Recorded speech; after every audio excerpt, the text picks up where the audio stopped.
खोदो योजना। अरे मैं कहता हूं अगर इतना ही खोदना है, कल को कोई आके दावा करेगा संसद को खोद दो, कम से कम प्रधानमंत्री की डिग्री मिल जाएगी, उसका तो पता चल जाएगा कहां है। संसद खोद दो, ये भारत खोदो योजना बंद करो, इससे देश का विकास होने वाला नहीं है। आपने शिक्षा में क्या हालत की देश की? माननीय शिक्षा मंत्री जी यहां पे बैठे हुए हैं, मैं बताना चाहूंगा शिक्षा के स्तर को आपने कहां पहुंचा दिया।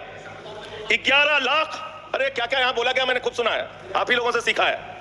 11 लाख बच्चों को सरकारी स्कूल से दूर किया गया, 11 लाख बच्चों को।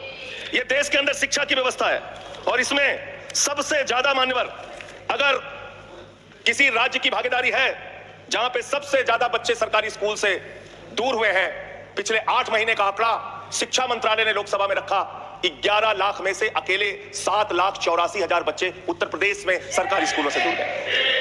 ये कर रहे हैं शिक्षा के नाम पे आप। देश की शिक्षा की व्यवस्था की हालत यह कर दी आपने। 63,000 बच्चे आसाम में सरकारी स्कूलों से दूर हुए।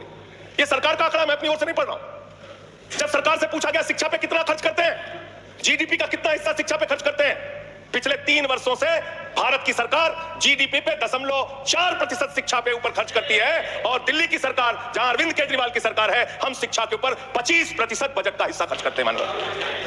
स्वास्थ्य के ऊपर दिल्ली के अंदर 13% हम खर्च करते हैं, और भारत की हमारी सरकार जो अपने आप को कहती है मोदी जी की बड़ी योजनाएं हैं, बड़ी ताकतवर सरकार है, मात्र 2% स्वास्थ्य के ऊपर खर्च करती है।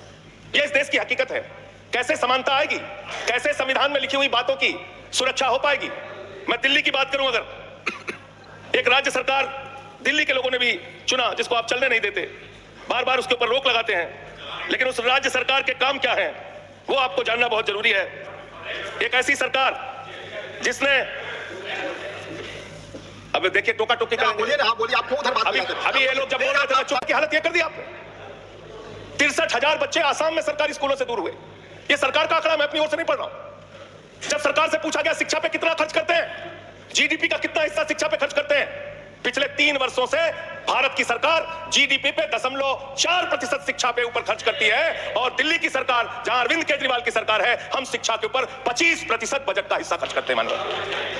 स्वास्थ्य के ऊपर दिल्ली के अंदर 13% हम खर्च करते हैं, और भारत की हमारी सरकार जो अपने आप को कहती है मोदी जी की बड़ी योजनाएं हैं, बड़ी ताकतवर सरकार है, मात्र 2% स्वास्थ्य के ऊपर खर्च करती है। यह इस देश की हकीकत है। कैसे समानता आएगी, कैसे संविधान में लिखी हुई बातों की सुरक्षा हो पाएगी? मैं दिल्ली की बात करूं, अगर एक राज्य सरकार, दिल्ली के लोगों ने भी चुना, जिसको आप चलने नहीं देते, बार बार उसके ऊपर रोक लगाते हैं, लेकिन उस